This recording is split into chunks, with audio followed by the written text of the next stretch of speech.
You're watching NBA Now. I am Harrison Graham. About 6-7 feet away from me, social distancing, is Jimmy Crowther. We got the latest NBA news, rumors, lots of trade ideas. Yeah. And let's start with the latest around the Boston Celtics.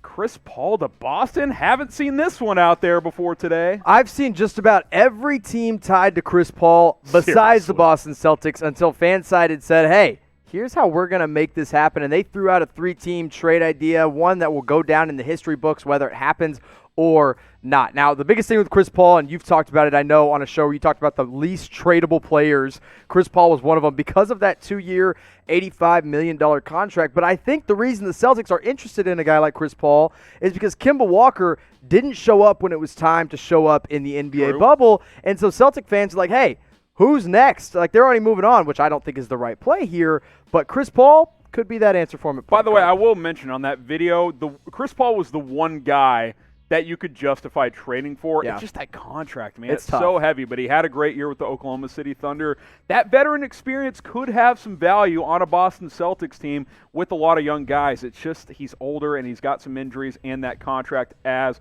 well. More on this in a second. We'll show you that trade idea from Fansided. But first, we got about 650 subscribers on our brand new Celtics channel. We launched, 2 weeks ago? Yeah. And we're growing like crazy. Let's get to 1,000 subs. We continue to grow. We can put more videos on our Boston Celtics YouTube channel. You see the link below. It's chatsports.com/CelticsTV. Appreciate everybody who has subscribed over there already. If you love the Celtics, this is the place for you. So go ahead and subscribe at chatsports.com/CelticsTV. Jimmy, please attempt to break down this 3-team trade idea. We couldn't even fit it on our graphic for trade, so we had to just screenshot this. So here's what we got.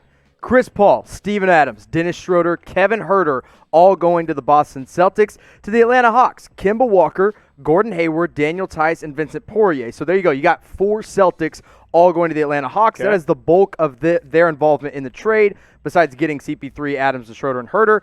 Now the Thunder are the team that make this whole thing happen by acquiring Clint Capella from the Atlanta Hawks, who hasn't played for the Hawks, by the way. DeAndre Hunter, who was a first-round pick last year. Dwayne Dedmon, Bruno Fernando, who was a second-round pick last year. Romeo Langford and Carson Edwards, both draft picks of the Celtics last year. And then the Atlanta Hawks' first-round pick, which is number 6 overall. The Memphis Grizzlies' first-round pick, which is from the Celtics, which is 14th overall. The Bucks' first-round pick from the Celtics, which is 30th overall. And then a Boston Celtics first-round pick in 2021. So the Thunder get everything, but we're going to focus on the Celtics part of all of this because this is where I'm the most intrigued, is they're giving up Kemba Walker, they're giving up Gordon Hayward, they're giving up Daniel Tice. Those are 3 very important role players for them, and you're going from one veteran point guard to another.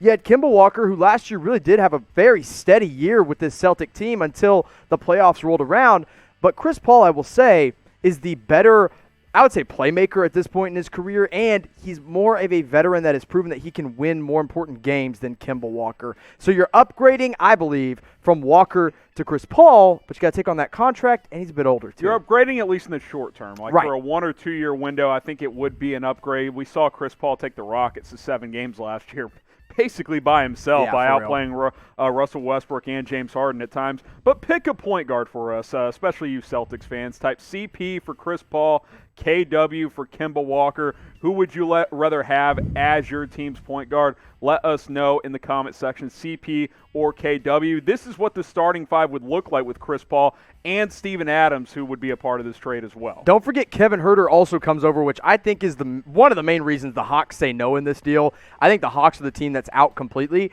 But for the Celtics, you're upgrading, I believe, just about everywhere. I love Kemba Walker, don't get me wrong. But in the short term, yes, I'd rather have Chris Paul. Kevin Huerter, one of the best three-point shooters next year, I believe. And then Dennis Schroder becomes a great 6-man off the bench. Two legitimate 6-man, and Marcus Smart and Dennis Schroder. Yeah, nice compliment. They can both play together in the same backcourt. I think the Celtics would do this deal, but they are giving up a lot of draft capital, and they're giving up Hayward and Kemba Walker. So it's a lot of moving parts. Yeah. Let me also say, I did not come up with that trade. No. That was all fan-sided, but we had to break it down for you here on NBA Now. So where will Chris Paul play next season? Let us know down in the comment section. At this point, I just think it won't be OKC. Yeah, I'm with you. They're going to move him if they can. It was a fun season for the Thunder, but they like to get assets, and I think they'll try to get one for Chris Paul. Maybe, just maybe, the Celtics will make a play for CP3.